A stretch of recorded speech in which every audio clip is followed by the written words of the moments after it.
You're listening to Healthcare Now Radio. Stand by for This Just In, the latest in healthcare innovation and technology trends with your HIT advisor, Justin Barnes.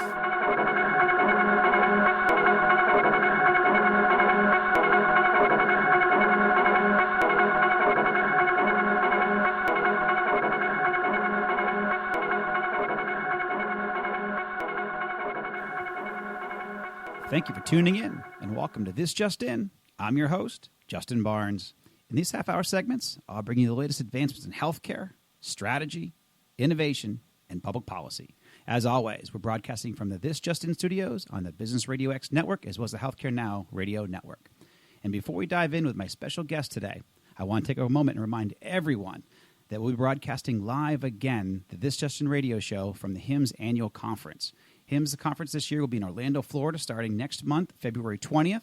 We already have a great slate of CEO, CIO, leading care providers, industry thought leaders, and certainly policymakers joining the show again. Some familiar faces, but also many new, so you certainly want to catch us.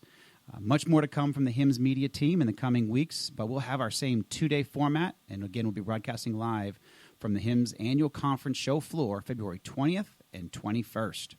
We're even building the same ESPN College Game Day look and feel, but double the size. We're going to double the size of the booth, double the size of the stage, so it's guaranteed to be another great time. I'm looking very, very forward to it. Ryan, my producer, is going to come down with me as well, so we're going to have a great time. See a lot of friends. I think it's about 36,000 of our closest friends, and this year I think they're projecting over 40,000, so it's going to be a lot of fun. However, for this episode, my 81st episode, we have a very special guest, CMS Deputy Chief of Staff and Director of Delivery System Reform, Tim Gronniger. Welcome to the show, my friend. Thanks, Justin. Good afternoon. Afternoon. Great to have you here. So before we dive in too deep, because I'm very excited, you were here in Atlanta last month and just did a fantastic job on the panel talking about MACRA and MIPS and the Quality Payment Program, and then just about delivery system reform in general, and we're going to dive into all the beautiful components of that. But before we dive in, tell us a little bit about your background and where you grew up and college and all that good stuff.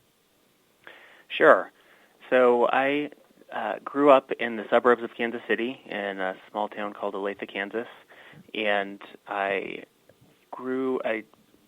stayed there through high school and grew up and have been a lifetime Kansas Jayhawk fan. I went to school in Boston. I went to Harvard and studied biochemistry. And over several years, I acquired a love for and was quickly burned out on biochemistry, working in labs for very long hours. But the good piece of it was that I realized that my real love and desire was in pursuing interests in health policy and health care.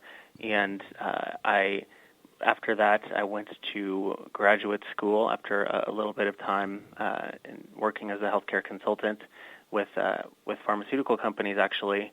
I went to graduate school at the University of Michigan, where I did degrees in public health and public policy, health services administration. And after that, I moved to Washington, D.C., where I've been for 12 years now. I have worked in a lot of different jobs in D.C., including jobs for the legislative branch, both in nonpartisan, as we say, capacities at the Congressional Budget Office, where I worked as an analyst estimating the costs of legislation affecting Medicare, for example. And then in 2008, I decided to join ranks with the committee staff at the House Energy and Commerce Committee, working for first Chairman John Dingell and then Chairman Henry Waxman, and had the good fortune to be able to jump right into the legislation that was the Recovery Act and then the High-Tech Act, where we, working with a whole host of others, were able to create and fund the High-Tech Act programs, including for better and for worse meaningful use, much of it, from my perspective, for better, of course, with many well-known drawbacks that we have been trying to improve and correct over the last few years. After that, I went to the White House for a few years to work on coordinating the efforts of the administration to execute the delivery system reform provisions of the Affordable Care Act. And I joined up with CMS 2 years ago now, almost 2 years ago, to work on much the same topics, and have been trying to help make sure that we are holding ourselves accountable for both doing what we can to support improvement in the delivery system, making sure that we are improving affordability for patients, and that we are keeping an eye on costs.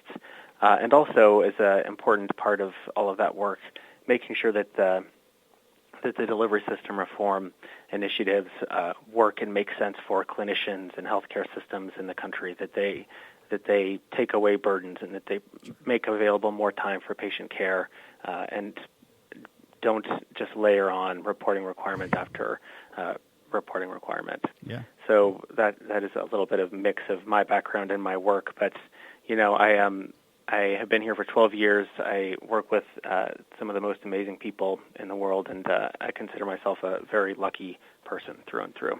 Did you ever work with Peter Orszag at the OMB? Peter and I overlapped when I was at the Congressional Budget Office, and I worked with him. He was one of the lead negotiators from the administration side on the Affordable Care Act while I was on the Hill, so I worked with him in that capacity as well. He's obviously very smart and well-informed observer of the healthcare system, and has baked a lot of the ideas from him and his research into the Act. Yeah, no, I've worked with him a little bit around the same time, so it's I'm surprised I didn't come across. We didn't meet earlier only because I worked on the Obama transition team and worked with them. I was on obviously the industry side, but they called us in pretty early on when the High-Tech Act was in its formation. Not as much as the ACA as much as the High-Tech Act specifically. But remember Lauren Aronson? Lauren's a very good friend of mine. Okay. Yes. She's the person who I worked with her in multiple capacities, both when she was on the Hill and when she was at CMS and at the White House. Yep. And I saw her recently. She's doing great. And you remember that was a really extraordinary time in policy generally, and for the country. We were over 10% unemployment. The high-tech provisions of the law were nobody's top priority at the time, in the sense that there was the largest recession since the Great Depression. There were financial reforms. There was a lot happening, and the Recovery Act was a major lift very early in the administration, and then we immediately jumped into the next phase, which was the Affordable Care Act, which took more than a year from that point on to go through the hearings, the writing, the markups, the floor work, and then the getting to final passage in March of the next year. Yep.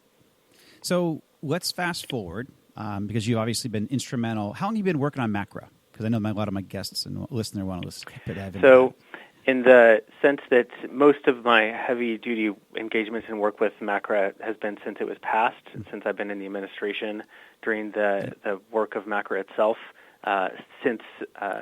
Since around and before the time it was passed, we have been looking at how to implement it effectively. More generally, I worked on more than 10 SGR patch and replacement bills while I was on the Hill, and they were always a nightmare, and they were always a little bit of an embarrassment, honestly, as a health policy professional. And so we had been kicking around many of these sorts of ideas, and I drafted some, along with colleagues, some predecessor legislation that had similar ideas. So the MACRA has been in the air for a long time and has been shaped by bipartisan leadership on both sides of the aisle on the Hill for a period of years. For sure. So at a high level, because we're going to dive in deeper and deeper as we go, how can we use MACRA to provide better care for patients, families, and communities? Kind of get everybody's attention to start off with. What are your thoughts there? Yeah, it's a great question, and I think it's the most important question that we asked as we started implementing the law. What was clear to us was that if we were going to simply create Meaningful Use 2.0 combined with PQRS 3.0 and Value Modifier 2.0 and have them be the sum total of what the MACRA or the quality payment program, as we often refer to it, that wasn't going to work, and that wasn't going to support care improvement in a very efficient way. And so we went out into the field and talked to a lot of clinicians about how to implement it and what they needed to support improvement in care for the patients they see.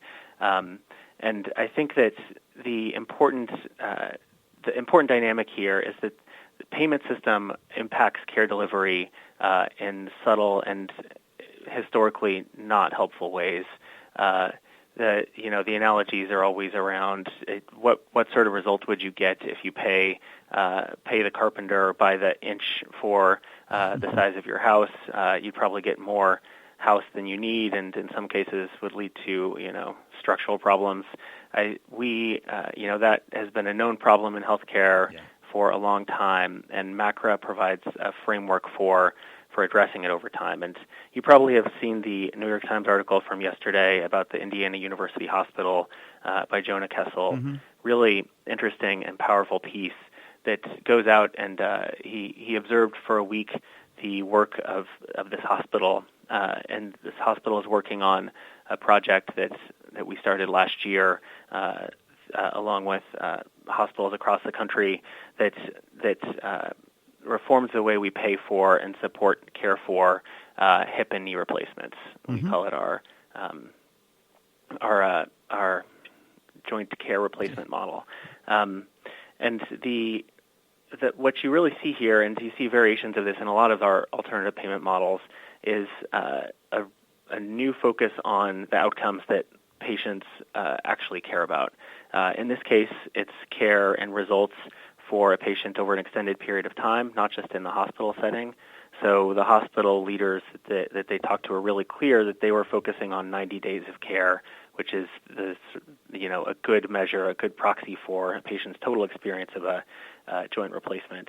That they are measuring everywhere, measuring everything and everything, both clinical quality measures, also cost efficiency measures. They found numerous examples of clinicians using a more expensive product with not a real clear clinical benefit just because that's what they've always done. Yep. And you see real sense of responsibility for outcomes of a patient. Whereas before the responsibility is diffuse and is sort of attached to I'm responsible for the patient at this specific moment in time when he's in front of me. But after that, I hand him off to the post-acute care provider and expect that will go okay. Now it's I'm following up with the post-acute care provider, and I'm using a more efficient post-acute care provider because I am going to be held responsible for that. And you can look at this and say that this is asking too much, or that this is not a fair request.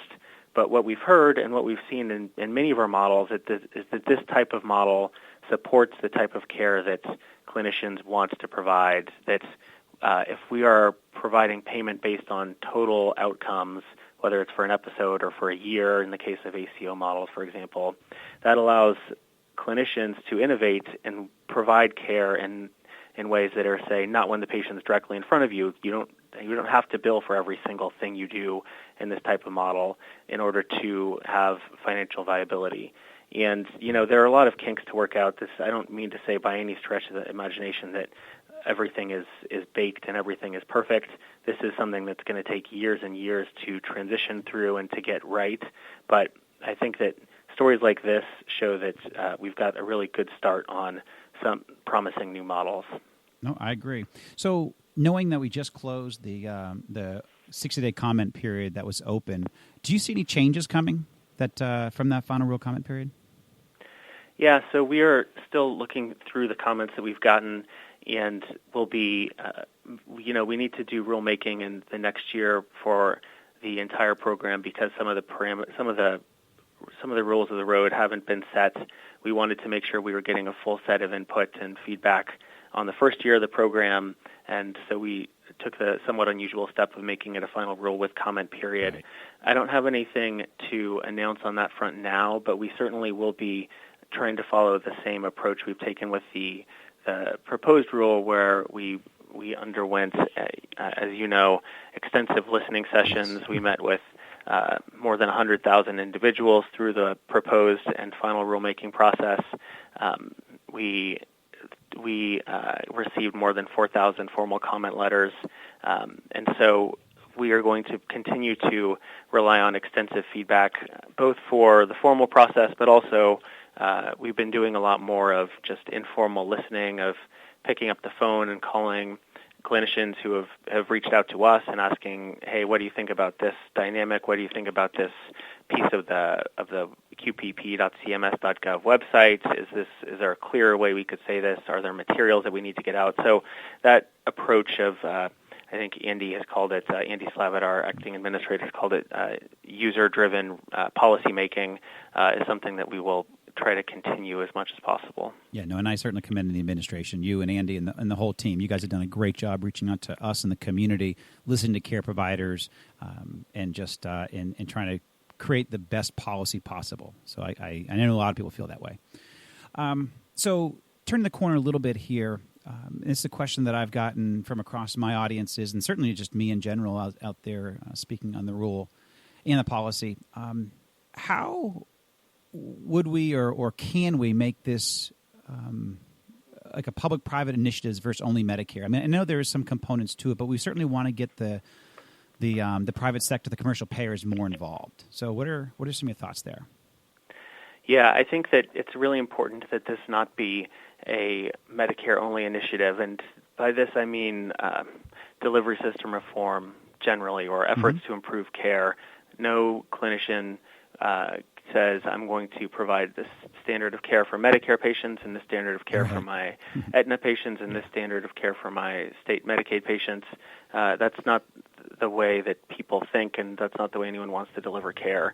At the same time, if they're being paid differently and subject to different measures and effectively different revenue outcomes depending on how they treat patients, you can end up with some real confusion. And we've tried to tackle that head on by working with payers, both commercial and state Medicaid agencies, to set some clear direction for payment reform activities. And Secretary Burwell had led the work on announcing payment reform goals to make sure that we are getting to 50% of payments in alternative payment models by 2018, for example. We also had an interim goal for 2016 of 30% that we passed early last year.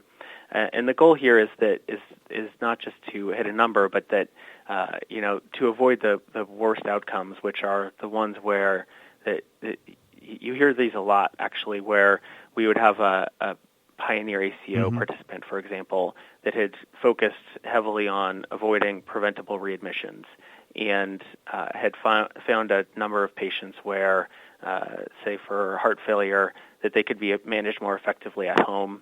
And so the hospital, under traditional fee-for-service payment mechanisms, including old Medicare payment mechanisms, it would have been foregoing revenue. But because they were in a pioneer ACO, they were able to demonstrate that the patient was getting better care, the patients were having better outcomes, and the system was saving money, and so they would receive a share of that savings. In some of our ACOs, those care benefits spilled over to other payers, which is good. The bad part is that in some cases, those payers were still under a fee-for-service system. So the hospital, even if it was doing the right thing for patients, would be losing revenue. And so we've tried to address that by working with other payers through the Healthcare Payment Reform Learning and Action Network, for example, where we have 8 of the 10 largest commercial payers, many state Medicaid programs engaged. We've also tried to consolidate quality measures where possible. We've worked with the payers to agree around 7 medical specialties, the core quality measure sets that we would use and that they would use, so that for an ACO, for instance, you wouldn't have 3 different ACO quality measure sets, or for maternity care, for OBGYN work, you wouldn't have 5 different measure sets.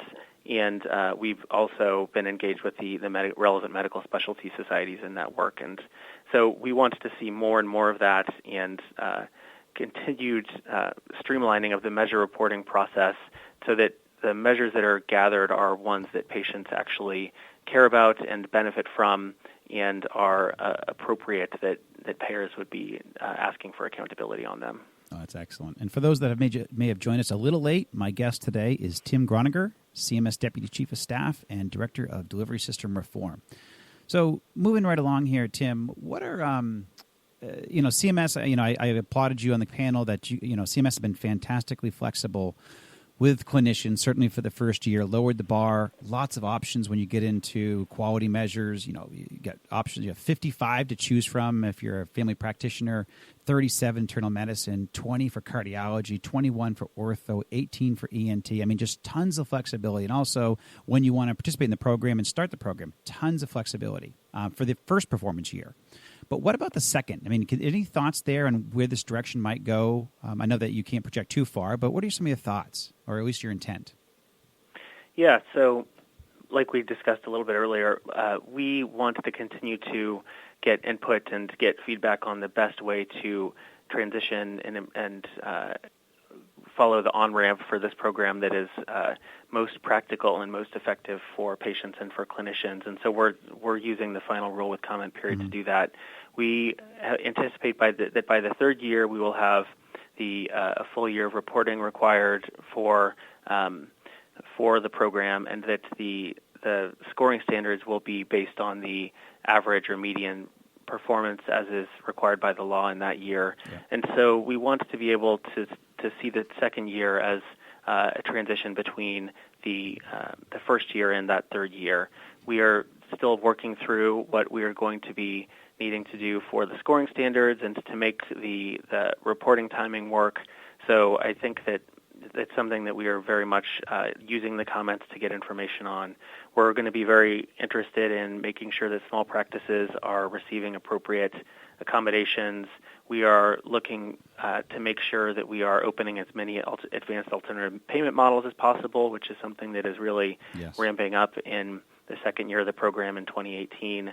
And so we want to make sure that we are continuing with flexibility on into the second year, recognizing that the test option for the first year was a sort of special case where we had a timing where the final rule needed to be out 2 months before the year started, which, by the way, as you noted in Atlanta last month, we are now in the reporting period for the first year of the MIPS program for clinicians who elect to report for a full year. So that's another way to mark the new year.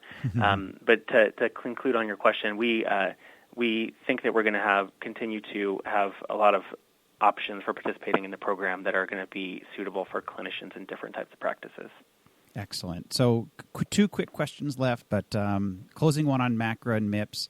What advice would you offer clinicians or best practices on how they can be successful with the program from a high level? Sure. I would say at a high level, you're probably more prepared than you think you are. Yep. The quality payment program is starting slow, so it's easy to make a small bonus. It's easy to get started with the flexible reporting options we've offered with test or partial options, or even it's not, for many clinicians, going to be too challenging to report for the full year. So you should go to qpp.cms.gov to check out the basics. You should make a plan with your practice to think about how you're going to submit the measures information through a registry, electronic health record, or claims, and to choose the measures that you want to focus on. We have an Explore Measures feature on qpp.cms.gov that can be very helpful, and you identified that for most clinicians, there are many more measures available to report on than you need to report on. And you should consider taking advanced steps. You can pick your speed and pace based on your readiness. If you're ready for more advanced steps, you can consider reporting for the full year and maximizing your chance for demonstrating really high quality performance and receiving a positive incentive. And you should look at joining alternative payment models in the future. Joining ACO programs for the 2018 year, for instance, is something that might make sense for a lot of practices. Oh, great advice. Great advice. So I always ask this of my guests in closing, and we always run out of time faster than we always want to, so I apologize for running out of time. But what's your favorite place to get or be inspired, Tim? I am going to give probably a more prosaic answer than of some of your other guests, but I'm really inspired by people in my daily life, by my coworkers, by my family. Whenever I'm feeling like I am not able to deliver the results that we're looking for, because there are just too many demands on our time, I look around at what people I'm working with are accomplishing and what they're expecting of me, and I'm amazed by it. And I would say that's true throughout CMS. I've never encountered a more dedicated and motivated group of professionals in my career. And every day at work, I work with people who are from the leadership, people in our office here, through staff all across the agency in Baltimore and Washington. The people are just really dedicated to making life better for patients, getting them coverage, making the delivery system work just a little bit better, a little bit at a time. So I am very inspired by the people I work with. That's a great answer. And believe it or not, it's actually more common than you would think. So, all right. Yep, that's excellent. Good to hear. Tim, great to have you on the show and as my guest today, and thank you for taking the time out of your really busy schedule to join us. Thanks very much for having me. Thank you. And for everyone listening, thank you very much also for joining us today. And please tune in weekdays at 2:30 p.m. Eastern, 11:30 a.m. Pacific. As always, you can track me on Twitter at HIT Advisor and use the hashtag #ThisJustIn so we can respond to your comments from the show. In addition, all my content will be posted on my website, justinbarnes.com. Thanks, everyone. Have a terrific week.